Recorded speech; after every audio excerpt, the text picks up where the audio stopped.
Так, теперь поднимаем. Теперь опускаем.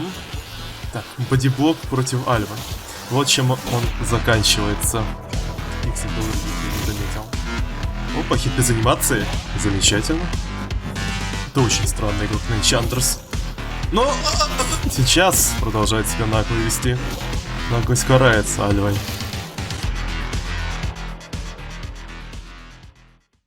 Доброго времени суток! Рад вас приветствовать на необычном видеоролике для моего канала. Дело в том, что в этом сезоне я не стремлюсь покорить дракона, я на него полностью забил, чтобы на трансляциях, да и в самих видеороликах мочь по-нормальному в удовольствие отыгрывать на любых мною желаемых персонажах и при этом иметь хороший матчмейкинг. Ведь благодаря высокому рангу за охотника этот матчмейкинг превращается в самый настоящий ад, где я как 2 на 8 полчаса ищу матч, так и в обычном матче я могу попросту 15 минут потратить на матч с теми душнилами, с которыми бы мне не хотелось попадаться и уж тем более играть на ком-то другом, на ком я обычно не играю. Ну и в конце концов, а сколько можно? Я вон с 27-го сезона получаю этих драконов. Можно, конечно, было в 5-й раз пойти получить этого дракона, но какой в этом смысл? Кому я что буду пытаться доказать? Тем более, когда последний раз при покорении дракона я получил самый высокий винрейт, о котором даже подумать ранее не мог. А самая важная статистика, которая есть в профиле каждого игрока, связанная с определенным персонажем в плане отыгранных на нем матчей суммарно за все сезоны. В каком бы вы сезоне ни ходили в ранг, который показывает соотношение проигрышей к победам, так же как и статистика по определенному сезону по рангу за охотника либо за выжившего, так тут в этом пункте есть статистика по каждому персонажу, который у вас куплен и на котором вы отыграли либо не отыграли в ранге. И даже по этой статистике мой Хермит может удивить многих бывалых игроков, ведь сыграно 478 матчей, и это только на этом аккаунте, на средних и высоких рангах, где я зачастую уходил в победу. И вот как это обычно бывает, когда ты получаешь какой-то определенный ранг, но при этом хочешь еще получать сверки и не напрягаться там, где у тебя и так уже высокий ранг. В моем случае, в этом сезоне у меня гладиатор. Мне бы не хотелось душниться на высоких рангах, так как я это делал до этого, пока доходил до него. Поэтому я использую охотников, отыгрывая на них 3 матча, чтобы получить ранговую сферку и получить за сферку какую-либо награду. Я, кстати, да, на днях вот как раз таки получил за такую высокоранговую сферку награду в виде легендарного аксессуара на слепую. Честно говоря, я не помню, чтобы 3 сезона предыдущих мне что-то выпадало с той сферки высокоранговой. Ну не суть. В общем, мы будем отыгрывать 3 матча за Альву с минимальным монтажом на запись, комментируя то, что происходит на экране. Надеюсь, вам понравится. Приятного просмотра.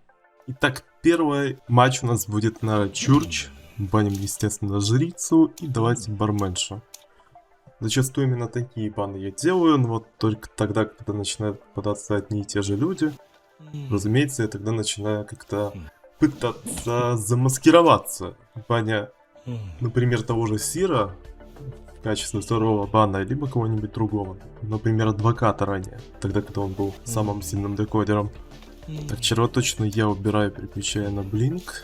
Если что, доходил я до дракона в прошлом сезоне именно с таким билдом. Тогда, когда у меня был самый высокий винрейт за все мои восхождения на дракона. Ну и в принципе, что мы видим? Офицера, Сира, внезапно психологиню и антикваршу. Неплохо. Довольно-таки сильная команда, должна быть... Против них будет проблематично. Относительно легко победить. А вот сейчас у меня дилемма: пойти за Сиром, который будет меньше в теории кайдить, нежели психологиня, либо пойти за той же психологиней, которая должна кайдить дольше, тупо из-за того, что у нее на 0.5 увеличено хп. А с этим 0.5 хэповым хп есть большие проблемы, потому что когда Альва разделяет урон, вот эта вот зеленая полосочка у нее над хп, она крайне странно разделяется и определяется игрой, поэтому за ней идти не рекомендую. Но в самом начале матча, когда нужно переключиться на кого-нибудь более слабого, можно в теории за ней пойти, но вот прям целенаправленно идти за психологиней, но это глупость, особенно когда альтернатива есть. Подожди, Сир, ты чего? Сир подумал, что я буду обходить. Ладно. Прошу заметить, первый матч с зеленым пингом. Прекрасно. Так и сам Сир, который очень много ошибается. Вот только никто не захотел подключенную машинку докодить. Нет, захотел все-таки. Ой. Ой-ой. И тут он даже здесь ошибся. Ну, раз такое дело, переключаем мы распределение декода на другие машинки, чтобы все были с подключенными зарядами. И вот только хотел я спросить офицера, пойдешь ли ты спасать, так он сразу решился пойти. Обидно, что я дважды по нему не попал, но тут я ему террор должен дать. Нет, потому что тут кривая текстурка. Класс. Давай сову. Не дает сову? Какой ты самоуверенный. Нужно было давать.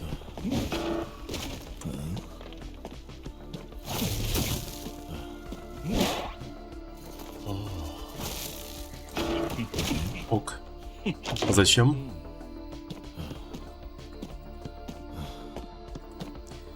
Хотелось нацепить на него синий заряд, но не успел.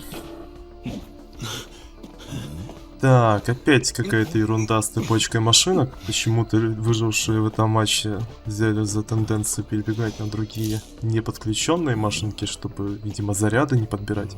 Хотя это так тупо. Там, кстати, за стеной, видимо, антикварша. Да, они вдвоем будут спасать.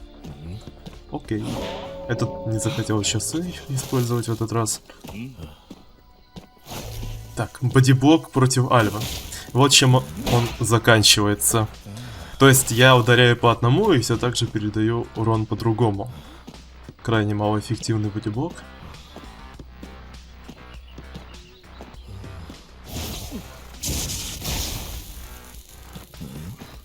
Так, на, держи. И здесь ты ошибаешься, ты же больше сидеть не будешь. Тебе нужно было заранее саму на себя накинуть.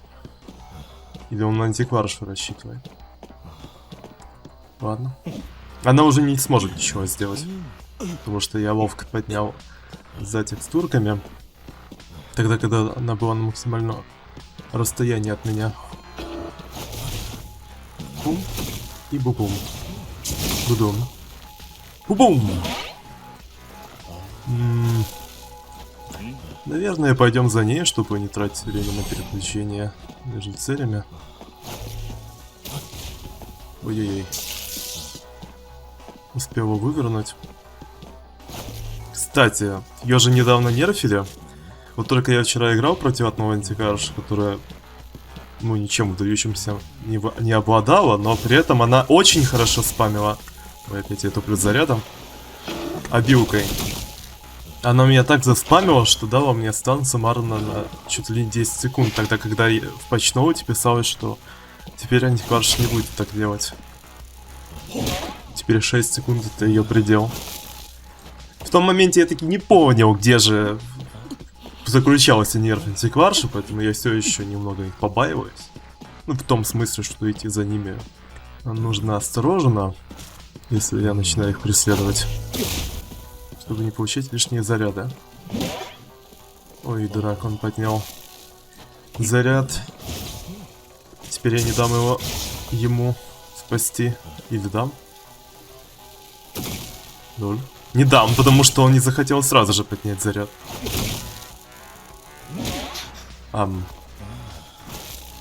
Не повезло ему. И...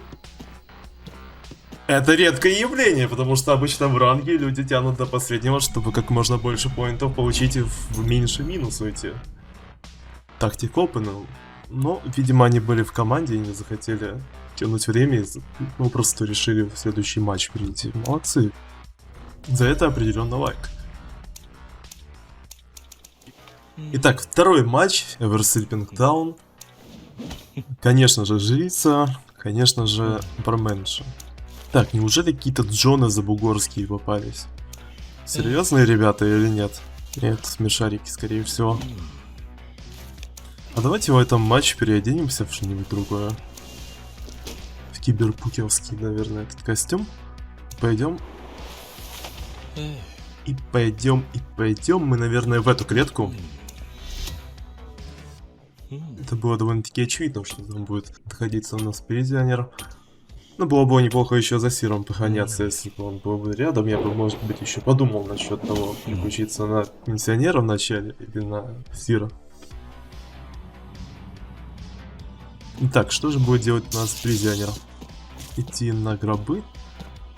Или оставаться там? Нет, остался он там. И на удивление, нет, это не забугорские Джоны, это еще как наши европейцы, благодаря которым нам игра дала зеленый пинг.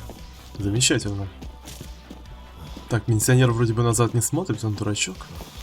Я начал смотреть. Вот когда я его потерял из виду, он все-таки обернулся назад и увидел то, что я его обхожу. Бум. Хотя бы немного замедлю его.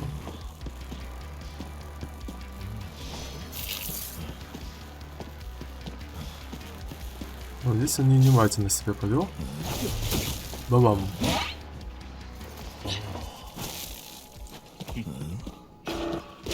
Сейчас будет бубум. Или не будет. Слишком далеко отошел. А тут можно и без бубума. Что? Как? Ну, ладно. Придется с бубумом это делать. Вовремя проснулся, Маджишин. Но хит ты все равно получишь. Включаем машинки и сажаем. Это довольно-таки новый формат для моего канала, поэтому извиняюсь за то, что я здесь вам не поясняю тактику. Вот благодаря этой тактике, вот с отключением, подключением машинки в начале, дело в том, что кулдаун подключений как будто и создан для такого рода тактики. Я и получал во многих своих матчах, а уже около 1000, наверное, я отыграл на Альве. Победы я получал. Крайне эффективная тактика, которая работает как на высоких рангах, так и пониже рангах. Ну, это дурной мерк. Он не в тайминг, максимально не в тайминг пошел. Слишком плохо спас. А давайте раскитовку попробуем сделать по мерку. Бам! Казалось бы, они играют с зеленым пингом так же, как и я, но ошибки совершают ужасные, которые люди обычно с плохим пингом совершают. Именно получают киты через палету, какие-то несуразные.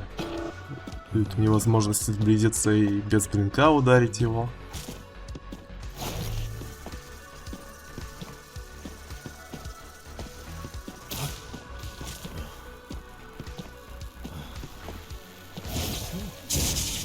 Бум. Главное, чтобы ему поезд, вернее трамвай сейчас не помог, а он ему не поможет. Так же, как и тиммейты с разделением урона, потому что они хилятся. Правильное решение, но только у них пенсионер летает. Итак, что же у нас здесь? Здесь они вроде как и хилились толпой. Ну, по крайней мере, 2 чудика тут должно было быть. Или все-таки это Маджишин с мерком хилился. Ну, видимо, это все-таки второй вариант, потому что таких всегда у других я не заметил. Опа, хит без анимации. Замечательно.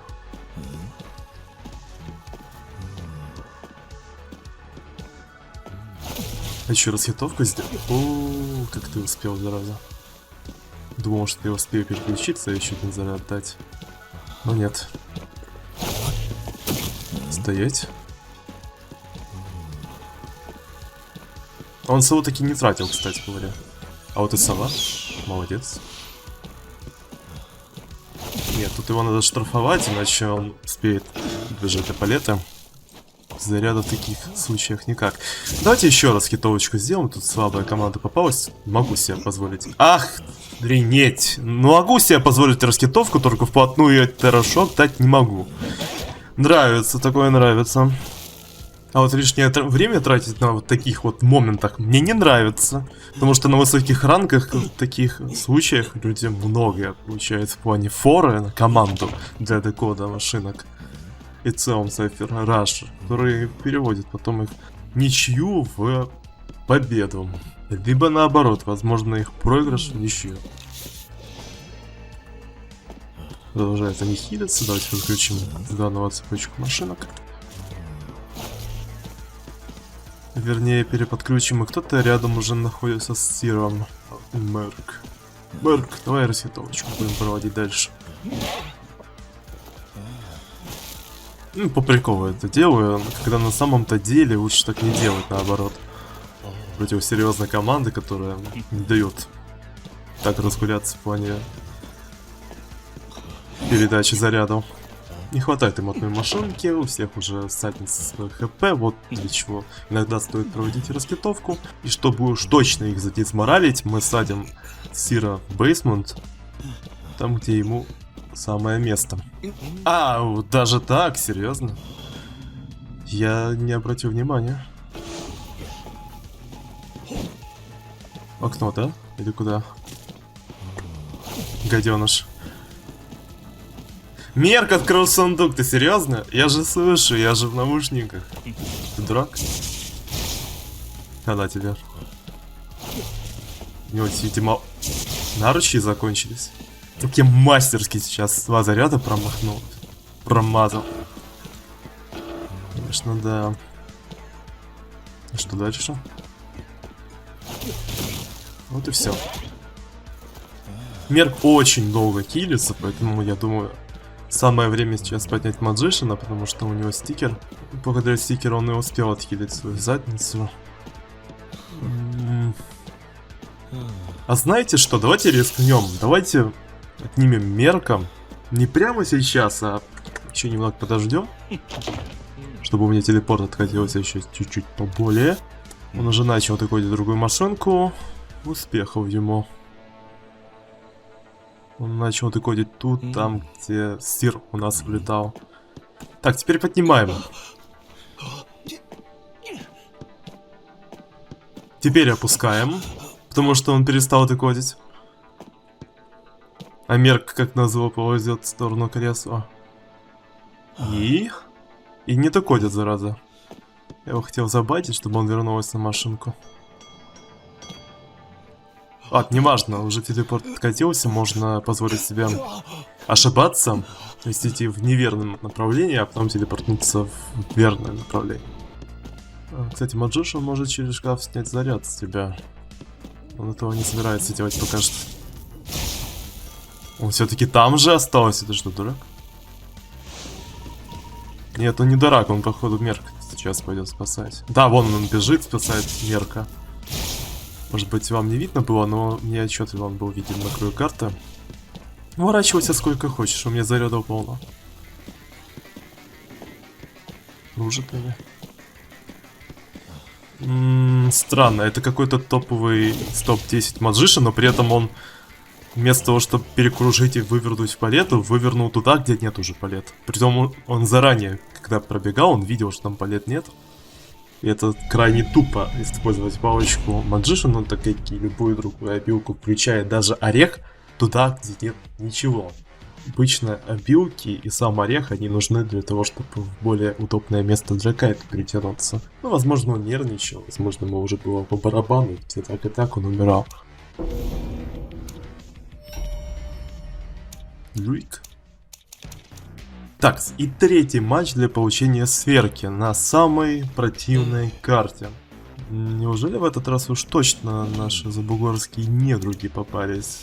Джоны, бобы всякие. Плохой винрейт, это, скорее всего, смешарики. Но пинг они тебя испортят. У тебя не будет хорошего пинга. Ты должен с этим смириться и должен на это рассчитывать. Так, давайте опять переоденем Альву. Может, тоже тебе можно переодеть. В стандартном костюме, почему бы и не пойти?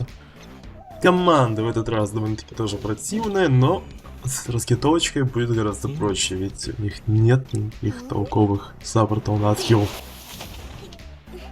Но есть зато противный Энчантрс, который будет получать от меня очень много станов. Ну и, конечно же, с этой Энчантрс мне повезет. То есть у меня варианты либо сейчас пугнуть Мерка и перетянуться на Визионера, либо пытаться убить Энчантресс. Это будет трудно. Это в любом случае очень трудно и так, и так. Проблематичный спаун я выбрал. Да и, блин, тут везде все очень проблематично, потому что умные выралши, они перетягиваются куда? Правильно, в мейн. И тут с любого места можно это сделать спокойно. Ну а если не получается, то есть, например, довольно-таки противный лабиринт на той стороне, прям прямиком туда, куда я смотрю сейчас. О, на заряд подняла, может быть, все-таки попробую за Энчантресс, вместо того, чтобы пытать удачу с мейном противным. Да, наверное, я попытаю удачу с Энчантресс.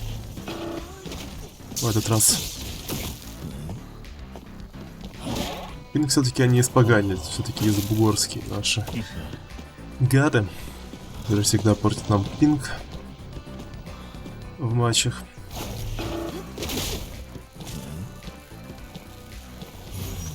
Ну, тут ты ничего не успеваешь сделать. Не ломай палеты, потому что нету быстрого ломания. А вот это была фатальная, наверное, ошибка со станом, хотя другая не переключается, может быть, все норм. Не хотелось отключать машинки. Зараза, Мерк, вот только перешел на машинку и переключился.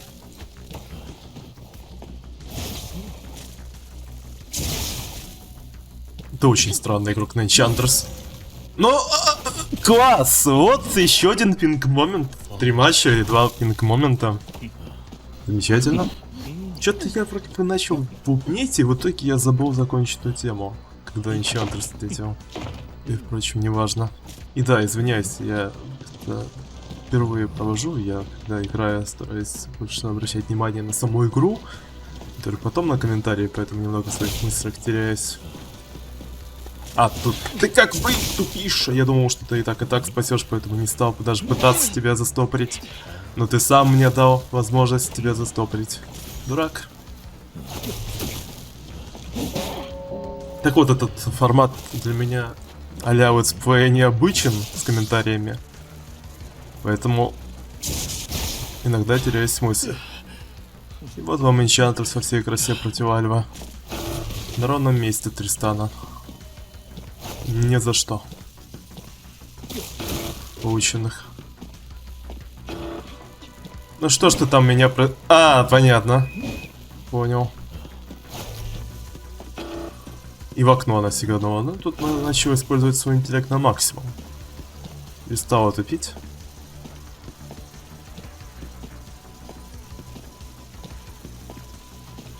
Да, она тут очень сильно старается разыграть меня. Правильно. Но, увы, ошиблась. Так же, как и черлидерша, которая сейчас даст ног пенсионеру. Да, пенсионера я называю пенсионер. Смиритесь, любители пенсионера. Ну и куда ты, гадина, бежишь? Какая ты наглая. Ты в курсе, что... Ладно. Так вот, ты в курсе, черлидерша, то что она улетает? Она не в курсе, она даже сейчас продолжает себя нагло вести. Наглость карается Альвой. Альва сильный охотник. Против сильных охотников ни в коем случае не пытайтесь так нагло отыгрывать. Тем более, когда видите, что охотник кого-то быстро улетучивает. И вот это вот, что это такое? Почему ты не страглишь? Ну это же просто она просто подводит свою команду. Я и так как бы дотащил бы до подвала, потому что у меня имбалансная в этом смысле для переноса правая ветка, но все равно она просто, ну, хоть какие-то шансы команды выйти что-нибудь более выигрышное сводит к нулю. Из-за таких игроков, которые играют с такими противными гадами. Обидно, но ничего не поделаешь. Даже на высоком ранге я таких придурков встречаю, которые якобы дезморалятся. Начинают такую вот херню вытворять. Они вдвоем здесь, потому что хилинг слышен мне.